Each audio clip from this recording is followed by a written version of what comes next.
Romulus here, and in this video I'm going to show you how to declare war on a level 3 town. Now on my current server, which is 275, level 3 towns are about to open. So if I zoom in here, I've marked these towns. Each of the level 3 towns gives a certain buff, so click in, zoom into the town here, and this I've marked as the swords town because it gives a swordsman attack bonus. And as you can see, this town opens in 25 minutes. It's been locked so far on this server. It cannot be attacked yet, but the time is coming for us to attack this town. And if I zoom out, you'll be able to see that we have built flags to this town, and that is required. My alliance has built flags, in fact, to 4 different towns. Here is one, and here is one, and then there's another one way up north here. We'll be able to attack all of these towns, and I'll show you how to do that in this video. So the flags must be touching here. These flags go all the way back to our alliance stronghold. So this is active territory, and active territory is required for being able to attack a town. So here is our stronghold.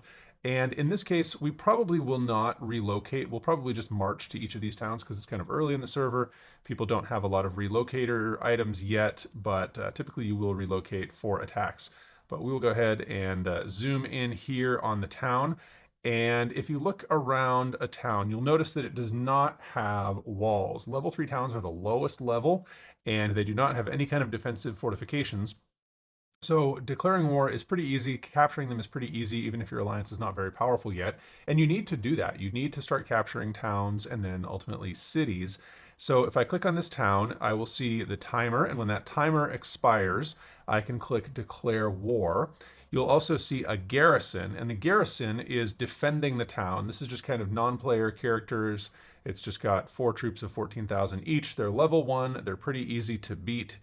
Tier 1 troops are pretty easy to beat. And the durability here is 2.5 million. All of the towns have a pretty high durability, much higher than individual citadels. So this will be a group effort. You typically cannot capture a town by yourself. So you really need to be in a big alliance that will help you get through this quickly. And the way you do that is to declare war. And I cannot declare war yet because the timer has not run out yet. But if I click declare war, you'll see what is involved.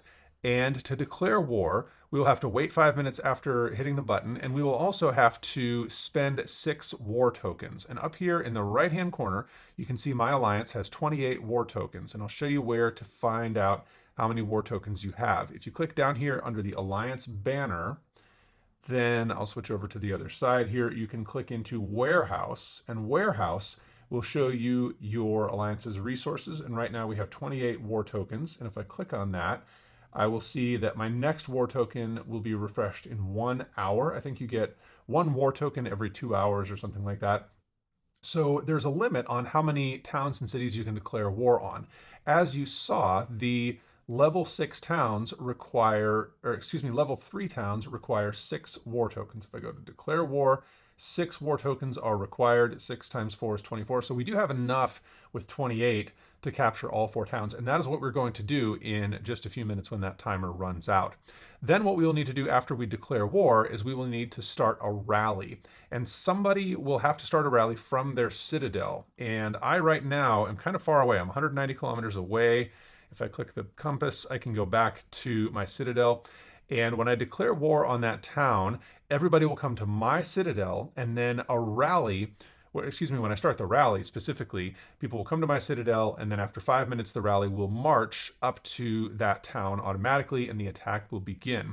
The other thing we can do after declaring war is we can attack individually. And again, we've got quite a walk here. I don't think we're going to relocate. It's not that far, and we'll just take the time that it takes to walk all the way up here because we've got 4 towns to attack and we don't want to waste relocators. But we can also attack individually. So once you have declared war on the town, you can attack with a rally and you can attack individually. The thing is, the garrison will fight back, especially against you as an individual attacker. You don't want to attack by yourself and have all your troops die because there is a garrison. You want the rally to defeat the garrison. So let the rally defeat the garrison, and then you can send an additional troop to attack the town center. Now, if this was a higher level city, there would also be walls that we would have to attack. I'll do a separate video on how to attack cities that are level 5 or level 7, and then level 9 cities work even differently from those. But level 3 towns are pretty easy. It's just a town center. You declare war, and then after 5 minutes, you start a rally, and then after the rally kills the garrison, you attack with additional troops, and soon the town is yours. And then it will get a protective bubble for a couple of hours, and nobody can take it from you. In the meantime, you will want to attack any adjacent alliances and keep them away. For example, we don't have any adjacent territory right now with this alliance. They're on the other side of these mountains. But once this town is ours and it's connected to our flags, we will be able to attack this flag and disconnect this alliance from the town and prevent them from being able to attack it. So we will do that as well.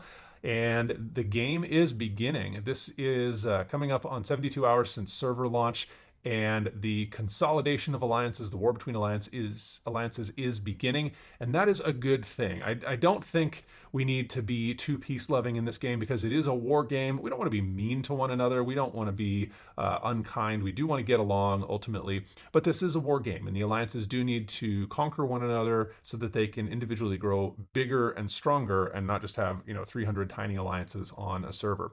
That's it for this video. Let me know if you have other questions about Age of Empires Mobile, and I'll do my best to address them in an upcoming video.